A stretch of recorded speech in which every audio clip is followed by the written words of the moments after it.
Bonjour à toutes et à tous, bienvenue sur Miscom. Je suis Claire Négrier, révélatrice de personnalité d'entreprise. Si vous me découvrez pendant ce live, ça fait 4 ans que je fais des lives sur Facebook et donc des vidéos que je poste sur YouTube pour l'éducation marketing des TPE-PME, entrepreneurs, indépendants et même d'autres pour cultiver leur connaissances marketing et communication. Un secteur, Dieu sait, important, encore plus dans les situations actuelles, puisque nous sommes en mars 2021, avec toujours la situation Covid, etc. Sans communication, l'entreprise meurt. Alors c'est déjà le cas dans la plupart du temps, mais ça l'est encore plus quand on est dans une situation aussi difficile qu'actuellement. Donc l'idée, c'est vraiment de vous apporter mes connaissances et de vous offrir mes connaissances pour pouvoir comprendre et intégrer le fonctionnement de la communication, du marketing, etc. pour pouvoir vous l'approprier. De la même manière, depuis plus de 10 ans, j'accompagne ces mêmes types de personnes dans leur communication, leur marketing, de la stratégie à l'élaboration des outils, et depuis 2016 en tant qu'organisme de formation pour vous apporter, vous offrir les compétences nécessaires à sa gestion de manière globale. Donc cette semaine, nous abordons la problématique de la newsletter. J'ai décidé, parce que moi-même, j'ai vraiment cet objectif-là pour 2021, de recréer une véritable newsletter pour pouvoir donner un petit peu d'informations génériques et générales à mes abonnés et rester sur quelque chose de beaucoup plus social et pas uniquement institutionnel, commercial, même si en général moi j'utilise le mailing juste pour dire mes nouveaux articles, pour donner les événements bien souvent gratuits en cours et éventuellement parler de mes ateliers quand je les mets en place. Mais voilà, je donne quand même la plupart du temps, c'est que je ne partage que de l'information gratuite qui va pouvoir rentrer quelque part dans cette logique de newsletter. Mais mon objectif vraiment, c'est de faire une vraie newsletter et on va voir ensemble aujourd'hui et maintenant quel est le contenu de ces vraies newsletters. Pour tous ceux qui me rejoignent et qui me découvrent, pourquoi pas, n'hésitez pas à liker la page, vous abonner à la chaîne et dans les deux cas, cliquer sur la petite sonnette pour recevoir des notifications de nouvelles vidéos.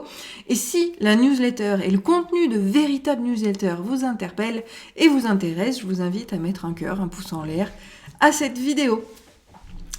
Donc, quel contenu rédiger ? On a commencé à l'aborder hier. C'est une notion d'entonnoir, d'accord ? On a un travail au niveau du contenu. Alors, il y a le fond et la forme au niveau de la newsletter, d'accord ? On n'est absolument pas sur du mailing. C'est quelque chose qui va être décoré, où on aura une structure, où on va avoir un certain nombre d'éléments, d'accord ? On peut avoir une image en header, on peut avoir quelque chose, un graphisme qui est segmenté en colonnes pour pouvoir identifier les zones. On va avoir également des titres et des intertitres. L'article d'ailleurs sur qu'est-ce qu'une véritable newsletter est dans la description de cette vidéo, donc n'hésitez pas à aller voir parce que vous avez des exemples et je vais vous les redonner d'ailleurs dans cette vidéo parce que tout le monde n'a pas le temps de lire. Mais le principe vraiment, ça va être de pouvoir montrer et donner à ses abonnés, puisque ce sont les gens qui s'inscrivent, ça s'appelle des abonnés, c'est pas sur les réseaux sociaux, c'est vraiment sur votre mailing list. Vos abonnés attendent une information générique, générale, des contenus qui leur sont dédiés également. Cette notion de dédicace, je sais plus comment on dit, je perds mes mots, vous le savez en ce moment. Cette notion-là doit être très importante, créer des contenus spécifiques à vos abonnés qui ne sont pas, alors qui peuvent être trouvés sur internet bien sûr, mais qui vont pas être partagés avec sur votre page Facebook, parce que vos fans sur Facebook sont pas forcément vos abonnés. Avoir un contenu vraiment spécifique à votre newsletter va vous apporter aussi un engagement supplémentaire auprès de cette audience-là. Donc l'idée, ça va être de trouver des sujets qui vont venir vous apporter et leur apporter une information impertinente, forcément, 2, intéressante, bien sûr, et 3, suffisamment pérenne pour pouvoir le faire sur le long terme, d'accord ? Donc, la première étape, ça va être de structurer sa newsletter. Quel type de contenu vous allez pouvoir mettre en place, vous allez pouvoir parler. De quoi allez-vous parler? Par exemple, moi, dans la structure que j'ai décidée, pour ceux qui me retrouvent d'ailleurs, n'hésitez pas à me mettre un coucou en commentaire, et si je vous connais pas encore, dans quel domaine d'activité vous vous situez, de manière à ce que je puisse prendre votre situation en exemple, ce sera beaucoup plus parlant. L'idée, c'est que donc notre newsletter, elle va être divisée en contenu, en chapitres. Voilà. On a un chapitre plutôt générique qui, lui, va parler de globalité, va parler de choses qui sont assez générales et plutôt très institutionnelles, d'accord? Donc ça peut être les actus du marché, ça peut être les actus sur les changements hiérarchiques dans l'entreprise, pourquoi pas? On va avoir un certain nombre d'éléments qui vont pouvoir venir intégrer cette notion-là. D'accord? Donc on a, ça peut être des raccourcis aussi auprès de votre dernier article, mais ça en général moi je le mets plutôt à la fin justement de cette fameuse newsletter. Donc la première étape c'est de parler de choses un peu générales, un peu génériques, qui vont vraiment vous apporter à vos lecteurs, parce qu'il faut toujours se situer du côté de vos lecteurs et donc de vos abonnés, une information plutôt générique. Donc là on va plutôt parler... Le mot du jour, c'est plutôt, visiblement, de votre marché. Ensuite, on va pouvoir aller dans un détail un petit peu plus intéressant ou un peu plus intimiste. Moi, par exemple, j'ai décidé de souhaiter la bienvenue à mes nouveaux abonnés. Comme je sais que maintenant, j'ai une dizaine d'abonnés en plus par semaine, j'ai décidé, dans l'automation, entre guillemets, que j'ai décidé de mettre en place aussi, parce que vous voyez, je le fais évoluer également, et ça, il faut le penser. Je veux mettre en place des interviews, je veux mettre en place les entreprises qui s'abonnent pour les mettre en avant dans cette fameuse newsletter que je décide de faire. Ça permet aussi d'apporter une notion de dynamisme, montrer qu'effectivement, on a davantage d'abonnés, on a davantage de followers. On pourrait mettre, pourquoi pas, exemple, un compteur sur justement votre environnement, vos abonnés. Voilà, vous avez tant d'abonnés, tant de likes sur Facebook, tant d'abonnés Instagram, tant de membres dans votre groupe, tant d'abonnés à votre newsletter, parce que ça donne, là encore, je vous le rappelle, même si c'était plutôt l'aspect d'hier, cette notion est très stratégique, d'accord ? On n'utilise pas un outil de com parce qu'on a décidé de l'utiliser, on va l'utiliser parce qu'on a défini des objectifs. On a défini les objectifs, la cible, le message, et c'est avec ces 3 données qu'on va sélectionner le support le plus adéquat pour pouvoir répondre à l'objectif. Donc, notre newsletter, elle n'est pas arrivée comme ça. C'est qu'elle répond aux 3 catégories et aux 3 critères essentiels stratégiques de marketing et de communication. Donc là, l'idée, c'est que dans vos objectifs, certes, il y a la création de communauté, il y a le développement de l'engagement, il y a un certain nombre d'éléments, mais il peut y avoir aussi, justement, ce lien, créer du lien social, par exemple. Et donc, alors citer, non pas nominativement, attention à la RGPD, mais citer, par exemple, les entreprises qui sont venues s'ajouter à votre mailing list, en mettant bienvenue à, et on met les 4 premiers, ou on en met un certain nombre, ça peut être tout à fait intéressant pour elles. Moi, j'ai décidé de le faire aussi en termes d'interview. J'ai vraiment envie que dans cette newsletter, je puisse mettre à l'honneur les nouveaux membres de ma mailing list, mais également pour les plus fidèles. J'avais le mot aficionados dans la tête, mais fidèle, c'est plus porteur et c'est plus spécifique en français. Mes plus fidèles abonnés, j'ai aussi envie de les mettre en avant et de mettre leurs offres en avant. Et donc, justement, dans l'information générique, donc on va parler d'informations totalement génériques au tout début, on peut parler d'événements, on peut parler également, quoi de neuf sur son réseau, c'est un petit peu ce que moi je veux faire, pour pouvoir proposer les offres de mes abonnés au sein de ma newsletter, parce que l'idée, voilà, c'est de l'échange. Et c'est important pour moi de le mettre en place, du moment que forcément ça ne me fait pas concurrence. Oui, il y a ça aussi. D'où l'importance du tri de sa mailing list pour avoir que des gens qui sont vraiment intéressants. Parce que je reste dans cet esprit-là, de communauté. Ça a toujours été mon leitmotiv, mon groupe Facebook a été dédié à ça. Ma mailing list fait toujours partie de ce dynamisme-là. C'est-à-dire que finalement, si on se connaissait les uns et les autres, et si on était experts chacun dans un domaine particulier, on peut tous être les clients des uns et des autres. Donc l'idée aussi de mettre autrui en avant, certes, nous donne justement l'avantage de pouvoir être présent et aux yeux des gens, de ne pas être égocentrique. Je vous le rappelle, l'égocentrisme, c'est ce qui pêche et plombe aussi un chiffre de vente, parce que quand on est trop égocentrique et quand on parle trop de soi, trop de ses offres, les gens, ils ont plutôt tendance à fuir. C'est un peu comme... encore une fois, on reprend et on fait une comparaison avec les relations sociales. Quelqu'un qui ne fait que parler de lui et qui ne fait que parler de ses problèmes ou qui cherche que des solutions vis-à-vis de sa situation et qui n'écoute jamais personne, on a tendance à le fuir socialement également. On est exactement dans cette même dynamique, malheureusement, aussi dans toutes les actions de marketing et communication que vous pouvez faire. Donc c'est valable pour tout. C'est valable pour notre newsletter, c'est valable pour vos réseaux sociaux, voilà. Donc l'idée vis-à-vis de la newsletter, ce sera effectivement de pouvoir parler de choses un peu spécifiques. Et finalement, oui, on peut avoir donc une troisième catégorie de contenu. Il y en a même deux. La première, c'est pourquoi pas remettre à l'honneur les produits et services du moment. Parce que, ou les derniers achats, les derniers votes, les derniers avis que vous pourriez avoir. Vous pouvez, pour ma part par exemple, oui, c'est de pouvoir mettre les projets en cours. J'ai d'ailleurs réussi à remettre un petit peu à jour mon site ce week-end et j'ai changé un petit peu les choses sur la page d'accueil parce que finalement c'est bien d'avoir un portfolio, mais on ne sait pas à l'instant T ce qui se passe. Donc j'ai décidé sur ma page d'accueil de mettre à l'honneur les projets en cours sur lesquels je travaille. Alors pas tous, bien évidemment, ce ne serait pas très visible. Par contre, oui, j'en ai pris certains qui sont suffisamment avancés pour les mettre en avant sur mon site. Et on va retrouver prochainement un portfolio sur les projets passés qui vont tout expliquer. Donc là, l'avantage, c'est qu'on peut aussi mettre en avant ces réalisations. Et la réalisation, on promeut quelque part son contenu, oui.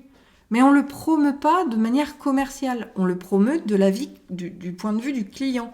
Quelle était la problématique, qu'est-ce qu'il en a obtenu, etc. Et c'est que comme ça qu'on arrive à intéresser les gens à notre contenu. Et bien évidemment, je rajouterai les articles de blog, etc. Donc là, vous pouvez travailler sur ce contenu-là, et vous voyez la notion d'entonnoir, on est allé sur des généralités du marché, sur les produits du moment, par exemple. Moi, si dans la communication, je vous rappelle, j'attends vos commentaires pour pouvoir prendre vos exemples dans mes lives. Bon, si jamais c'est en replay ou sur YouTube, on peut aussi échanger en commentaire sur le sujet, je serais vraiment ravie de pouvoir vous aiguiller là-dessus. Mais ça pourrait être justement les dernières techniques d'impression, par exemple, pour moi. Qu'est-ce qui en ce moment marche bien en offline vis-à-vis de la situation Covid ? Je pourrais très bien écrire un petit pavé sur ce sujet-là. Si jamais j'ai envie de parler également, qu'est-ce qu'il peut y avoir sur le marché ? Oui, du plan sur le social media. Finalement, Facebook reprend un petit peu, grâce au confinement, reprend un petit peu d'aplomb et d'abonnés et de navigateurs, d'utilisateurs, parce que vis-à-vis de la situation, c'est vraiment ce qui rentre dans notre quotidien, et de venir l'expliquer en quelques mots comme ça dans la newsletter. Je peux prendre un sujet générique et ensuite je vais décliner les différentes choses que j'ai envie de décliner. Les 3 offres des membres du mois, comme je vous disais, les derniers abonnés à la liste. Je vais pouvoir comme ça intégrer un certain nombre de choses. Alors, je vous le rappelle, pour tout ce qui est offre, il suffit de leur demander et ils vous l'envoient. S'ils vous l'envoient, c'est qu'ils sont d'accord que vous la diffusiez. Mais pour ceux qui aimeraient proposer justement pour mettre en avant les abonnés de la newsletter, les abonnés des nouveaux membres de sa communauté, ça peut être ça aussi, il faut impérativement, d'un point de vue RGPD, leur demander leur avis. D'accord ? Vous ne les balancez pas comme ça, surtout nominativement. Alors, citer l'entreprise, on peut. Citer une personne nominativement, on ne peut pas, parce que c'est du domaine du privé. Donc là, faites bien attention d'avoir les autorisations nécessaires pour le faire. Mais ça permet, comme ça, de travailler un petit peu les choses. et de dynamiser, là encore, moi, mon idée vis-à-vis de cette newsletter que je veux mettre en place, c'est de dynamiser et de montrer que même mon réseau, il est là pour échanger. C'est un peu comme d'ailleurs dans la signature, quand je confirme l'abonnement de quelqu'un, dans mon message, j'ai mis, mais utilisez mon mail pour me poser des questions. C'est pas parce que vous avez donné votre mail dans une mailing list que vous pouvez pas utiliser celle de l'annonceur auprès duquel vous allez télécharger l'opt-in ou vous vous êtes inscrit à la newsletter. Vous pouvez aussi les contacter. C'est pas que dans un sens. C'est là tout l'art, la communication. C'est pas un émetteur, un message, et puis il n'y a plus rien derrière. Il y a un récepteur, mais le récepteur peut devenir l'émetteur également. Donc là, on reste à nouveau dans l'humain, dans l'échange et dans ce genre de choses. Ça reste aussi des éléments qu'on peut mettre en place dans la newsletter. Moi, je le mets en signature. Pour rappel, l'email, vous pouvez m'y écrire, je serai ravie d'échanger avec vous. Et ça fait vraiment partie des choses qui peuvent se mettre en place, qui peuvent se dynamiser et qui peuvent permettre justement de développer tout cela.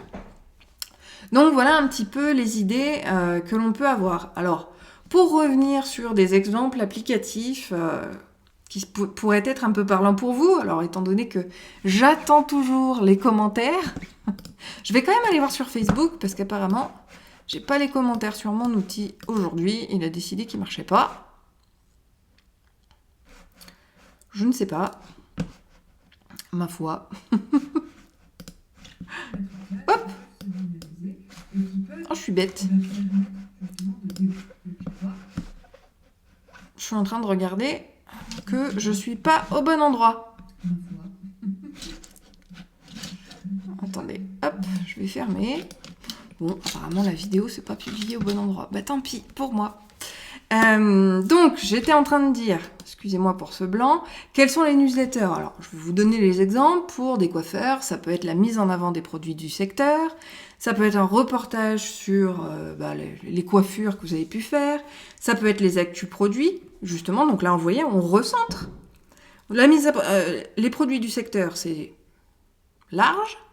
Les photos reportages, c'est un peu plus précis, mais sans être commercial. Les actus produits sur les réductions, les offres découvertes, etc. Là, on est sur quelque chose de plus spécifique et précis. Pour un plombier, par exemple, on a, pourquoi pas, en information générique, le nombre d'interventions à la période de la rentrée. Une promo, pourquoi pas esprit tranquille, la présentation de nouveaux composés permettant de l'économie d'énergie, pourquoi pas que vous utilisez. La répartition des parts de marché dans votre secteur vis-à-vis de la zone de chalandise, pourquoi pas. Pour une secrétaire, ça peut être le record de frappe au kilomètre, ça peut être le tarif moyen sur votre localité, ça peut être un dossier spécial numérisation archivage. On a tout un tas d'éléments qui va pouvoir se coïncider.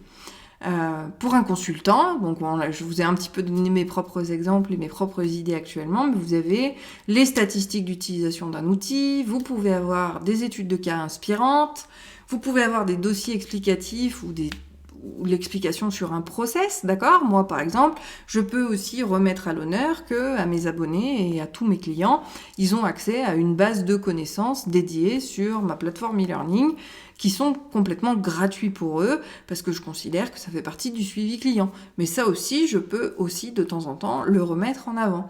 Pourquoi pas faire des invitations pour un nouvel événement, les speed meetings, les web conférences. D'ailleurs, moi, voilà, je vais pouvoir prochainement promouvoir le 4e, je crois qu'on en est au 4e ou au 5e rendez-vous de la stratégie qui aura lieu en mars, sur lequel j'interviendrai pour un webinaire. Et on va comme ça construire son contenu. Mais l'idée, vraiment, ça va être de trouver des thématiques, d'accord? Vous prenez 2, 3, éventuellement 4 thématiques vis-à-vis de votre newsletter et vous allez garder cette trame que vous répéterez à chaque fois. C'est-à-dire que vous allez avoir des thématiques.